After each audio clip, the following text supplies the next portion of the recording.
मनाली. आज मी तुम्हाला सांगणार आहे एका लग्नाची गोष्ट. खरं तर ही एका राजकीय मोठ्या कुटुंबाची गोष्ट आहे, पण तरीसुद्धा तुमच्या आमच्या जिव्हाळ्याची आहे. होय, मी तुम्हाला सांगणार आहे अमित राज ठाकरे आणि मिताली संजय बोरुडे यांच्या लग्नाची गोष्ट. येत्या 27 जानेवारीला 12:51 शुभ मुहूर्तावर मिताली संजय बोरुडे हिच्याशी विवाह बंधनात अडकणार आहेत. कृष्णकुंजाच्या या युवराजांचा विवाह सोहळा मोठ्या थाटामाटात आणि जल्लोषात पार पडणार. या विवाह सोहळ्यात अनेक दिग्गज राजकीय नेते सहभागी होणार आहेत. तसंच मराठी हिंदी सिनेसृष्टीतील कलाकार, ज्येष्ठ उद्योगपती, सामाजिक कार्यकर्ते असं भलं मोठं वऱ्हाड या लग्न सोहळ्याला उपस्थित राहणार आहे. त्यामुळे अख्ख्या महाराष्ट्राचं लक्ष या लग्न सोहळ्याकडे लागलं आहे. अमित राज ठाकरे हे राज ठाकरे यांचे पुत्र म्हणून सगळ्यांच्याच परिचय आहे, पण त्यांची अजून एक ओळख म्हणजे वडिलांच्या पावलावर पाऊल ठेवत त्यांनीही कुंचला हातात धरलाय. अजून तरी वडिलांप्रमाणे धारधार स्ट्रोक दाखवले नाहीयेत, पण त्या दृष्टीने त्यांची तालीम सुरू आहे. त्याचबरोबर बाबांच्या अनेक राजकीय कार्यक्रमात उपस्थित राहून राजकारणाचे धडे गिरवत असून मनसेची युवा ब्रिगेड बांधण्याच्या सुद्धा ते तयारीत आहेत. विशेष करून शिक्षण क्षेत्रातील विद्यार्थ्यांचे प्रश्न मांडण्यात आणि सोडवण्यात त्यांनी सहभाग घेतलाय. त्यामुळे मनसेचा युवा नेता म्हणून त्यांच्याकडे पाहिलं जातं. ठाकरे घराण्याचं आणि खेळाचं नातं हे सर्वश्रुत आहे.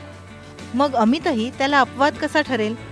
अमितला सुद्धा फुटबॉल विषयी प्रचंड आकर्षण आहे. जेव्हा जेव्हा वेळ मिळेल तेव्हा अमित आवर्जून फुटबॉलच्या मैदानात रमतो. अमितचं हे फुटबॉल प्रेम आपल्याला दिसूनही आलं होतं जेव्हा फुटबॉल स्टार रोनाल्डो मुंबईत आला होता. खूपच लोक त्यांचे चाहते आहेत आणि मागच्या वर्षीच प्रेमियर फुटसॉलचं एक उदाहरण घ्या तुम्ही. धारावीमधला एक मुलगा रोनाल्डिनो बरोबर पिच शेअर करतो आणि त्याच्यावर फुटबॉल खेळतो. ही त्याच्यासाठी खूप मोठी गोष्ट आहे. अशा प्रसंग खूप कमी लोकांच्या आयुष्यात येतो. तसाच मी एक फॅन रायन गिग्स बोला किंवा रोनाल्डिनो बोला, त्यांच्या बाजूला बसणं, त्यांच्याशी बोलणं ही माझ्यासाठी खूप मोठी गोष्ट आहे. आता खरं बोलायचं तर बोललो काय तर रोनाल्डिनोला पोर्चुगीज, फ्रेंच आणि स्पॅनिश सोडून बाकी भाषा येत नाही. तर मी स्पॅनिशच्या एक 2-4 ओळी शिकून गेलेलो, म्हणजे कोमो एस्तास वगैरे, म्हणजे हाव आर यू, तर त्या बोललो. आणि रायन गिग्स, मला आयुष्यात कधी वाटलं नव्हतं की मी रायन गिग्सच्या बाजूला बसून मँचेस्टर युनायटेडच्या ट्रान्सफर न्यूज डिस्कस करीन. तर ती माझी खूपच मोठी गोष्ट होती. हे बघा, फुटबॉल या देशात वाढलंच पाहिजे, ह्याच्याबद्दल काही शंकाच नाही. पण आपल्या ग्राउंडशी एकंदरीत हालत बघून येणारे प्लेयर्स किती उत्साही असतील ते बघणं गरजेचं आहे. कारण मी इकडे दररोज फुटबॉल खेळतो, पण मला आता सवय झाली. पण जे बाहेर गावून येतील प्लेयर्स त्यांना इंटरनॅशनल ग्राउंडची सवय असणार आणि आपल्याकडे त्या दर्जाचं एक पण ग्राउंड नाही. मोठ्या आजारावर मोठ्या हिमतीनं मात केली. यामध्ये सगळ्यात मोठा आधार होता तो अर्थातच त्यांच्या कुटुंबियांचा आणि भविष्यात होणारी सहचारिणी मिताली ही राजकीय वर्तुळापासून लांब असलेलं सर्वसामान्य कुटुंब. मात्र राज ठाकरे यांच्या घरातली होणारी सून म्हणून जेव्हा मितालीचं नाव जाहीर झालं तेव्हा सगळ्यांचं लक्ष मिताली आणि बोरुडे कुटुंबाने वेधून घेतलं. मिताली ही एका निष्णात डॉक्टरांची मुलगी. घरात तसं शिक्षणाला प्राधान्य देणारं वातावरण. मात्र मितालीने तिचं आवडतं क्षेत्र निवडलं, ते म्हणजे फॅशन डिझाईन. आजच्या आधुनिक जगात फॅशन डिझायनिंगला अनन्यसाधारण महत्व आहे. मध्यम वर्ग असो वा उच्च श्रीमंत वर्ग, सगळ्यांनाच नवी फॅशन, नवे ट्रेंड याविषयी उत्सुकता असते. मी ड्रेसिंग करायचं झालं तर काय आवडतं, कोणत्या स्टाईलचे कपडे जास्त आवडतात? मला असे Indo western I go for it any day, किंवा असं वेस्टर्न पण इट्स अ इंडियन लुक पण येतो कारण का दॅट्स आवर कल्चर. तशा according I mix and wear. जे मी घातले ते पण बेसिकली आतलं हे फॅब्रिक, आतले ड्रेस सारखं असेल ओके, आणि ह्याच्यावरती मी हे वरून घातले. ओके, म्हणजे असं मी कम्फर्टेबल आहे टू फिरायला असं. तर मग सगळे बेसिकली आता आपण कम्फर्टनेसच खरं तर बघत असतो की festive to make give the festive look and it's very comfortable to go around, कुठे बाहेर जायचं असेल. बरोबर. मितालीला कॉलेजमध्ये असल्यापासूनच फॅशन क्षेत्राची आवड निर्माण झाली. ही झाली वधूवरांची ओळख. पण हे राजाराणी पहिल्यांदा कुठे भेटले तर मुंबईतल्या पोद्दार कॉलेजमध्ये एका नाजूक क्षणी कलेचा खलास झाला.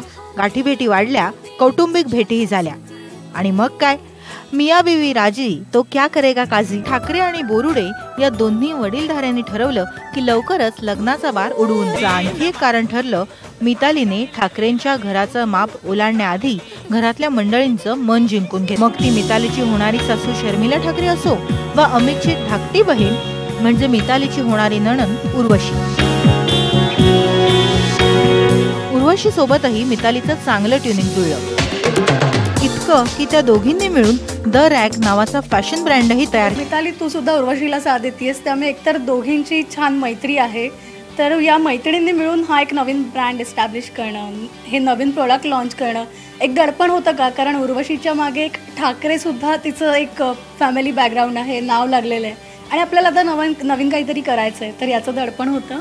नाही, असं नॉट ॲक्च्युली. म्हणजे असं इट वॉज, ती माझी आधीपासून मैत्रीण आहे आणि आम्ही आधी मैत्रीण होतो. आम्ही त्या प्लॅन पण नव्हतं केलं की आम्ही असं एक ब्रँड उघडणार आहे, असं इमॅजिन पण नव्हतं केलं. आणि नंतर मग सडनली असं मी डिसाईड केलं की दोघांना इंटरेस्ट आहे फॅशनमध्ये, so why not start a brand. आणि अशी असतात जे दोन डिझायनर एकत्र येऊन एक ब्रँड उघडतात.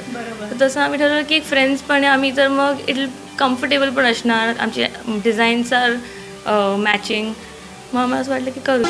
त्यामुळे उर्वशीच्या मनातही मितालीबद्दल साजिऱ्या गोजिऱ्या वहिनीची प्रतिमा तयार झाली. 11 डिसेंबर 2017 रोजी मुंबईतल्या महालक्ष्मी रेसकोर्समधील टर्फ क्लब येथे थाटामाटात साखरपुडा संपन्न. ते म्हणजे नवरीने स्वतःचे आणि आपल्या होणाऱ्या नवऱ्याचे कपडे स्वतःच डिझाईन केले, तेही सध्या ट्रेंडमध्ये असलेल्या फ्लोरल प्रिंटमध्ये, जे याआधी मितालीने तिच्या कलेक्शनमध्ये कधीच वापर. आता होणाऱ्या लग्न सोहळ्यातही मितालीने स्वतःसाठी आणि अमितसाठी स्पेशल डिझाईन केलेले कपडे दिसले तर आश्चर्य वाटायला नको.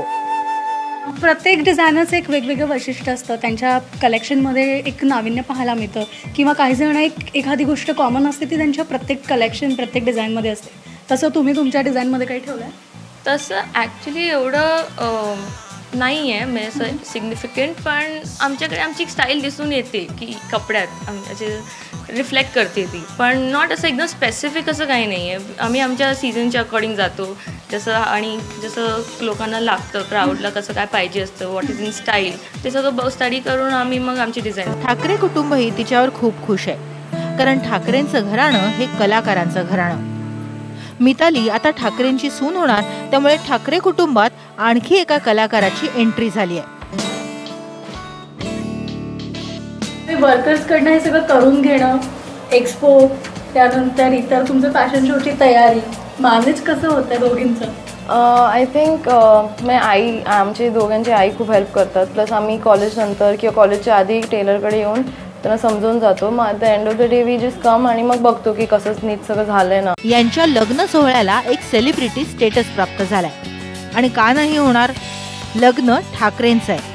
आणि या लग्न सोहळ्यासाठी ठाकरे आणि बोरुडे कुटुंब चांगलंच सज्ज आहे. कपड्यांची खरेदी, लग्न व्यवस्थापन, इतकंच काय तर निमंत्रितांना पत्रिका वाटप करणं यासाठी खुद्द वरपिता राज ठाकरेंनीच आघाडी घेतली. तर शृंगी देवी, एकविरा देवी ते सिद्धिविनायक मंदिरात पत्रिका अर्पण करून लग्नाचा शुभारंभ केला. राज ठाकरे यांच्या मुलाचं लग्न म्हणून तमाम महाराष्ट्र या लग्न सोहळ्याकडे पाहत असतं. अमितालीची ही लव्ह स्टोरी प्रत्येक मराठी कुटुंबाला आपली वाटेल अशीच आहे. त्यामुळे आता आपल्या सगळ्यांचं एकच कर्तव्य आहे, ते म्हणजे वधूवरास शुभाशीर्वाद देणं आणि म्हणायचं नांदा सौख्य भरी.